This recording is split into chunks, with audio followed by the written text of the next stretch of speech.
what was happening here with Robinhood and with these trades were that everyday people were starting to be able to identify and exploit vulnerabilities in the system that has traditionally been cordoned off.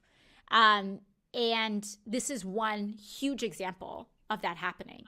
But we've been seeing this happen across the board in so many other areas, and politics is one of them. So, for example, not just me, but in 2018, there was this slew of freshmen. It was one of the largest freshman classes since Watergate. And one of the things that a lot of these like new members of Congress have in common is that they're some of the only ones that ran on promises to not take any corporate lobbyist money. And whether they were left, whether they were more conservative, that was one of the through lines. Like, I don't take any lobbyist money. There are some people more conservative that don't take any lobbyist money.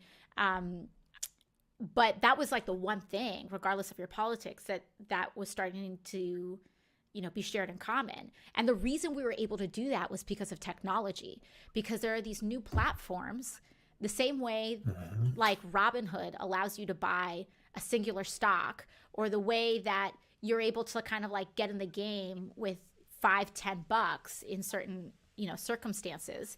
Now it was a similar exploitation of our political system, where before, if you wanted to have any influence in our political system, you needed to cut a $2,500 check.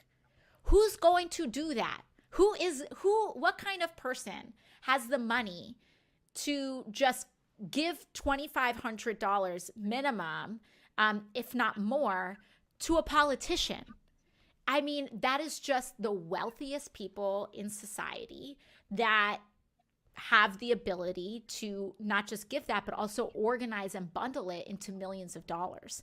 And so we're kind of seeing these like similar exploitations. And then now as technology advances, it starts to actually democratize some of these systems. And people are starting to figure out all these little ways in which the game is rigged. And when you talk about this, I sit on the Financial Services Committee. I got that assignment when I first got to Congress. This is the committee that has jurisdiction over Wall Street.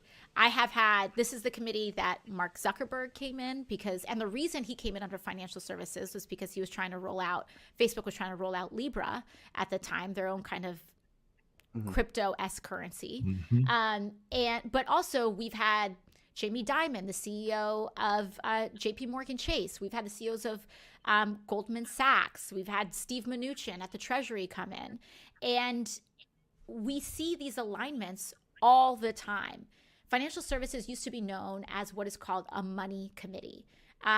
There are also other committees like Ways and Means, which writes our tax code, like Energy and Commerce, which is responsible for healthcare policy, oil and gas policy, etc. And they're known as money committees because if you are a member of Congress that gets assigned to one of these committees, you can raise a ton of money off of it. Because lobbyists will want to give you money, because CEOs will want to give you money, because some of the most wealthiest people in the country with vested interest in shaping policy in their direction will give you money. Because if you are assigned to that committee, then you get votes and determination and markups. You can amend laws, you can sink them, you can vote for them, you can turn them down. And so these are known as money committees. Now, financial services, I will say, in recent years has become a little bit less of a money committee because more non-corporate funded members have been getting on that committee and getting jurisdiction over financial issues, over Wall Street.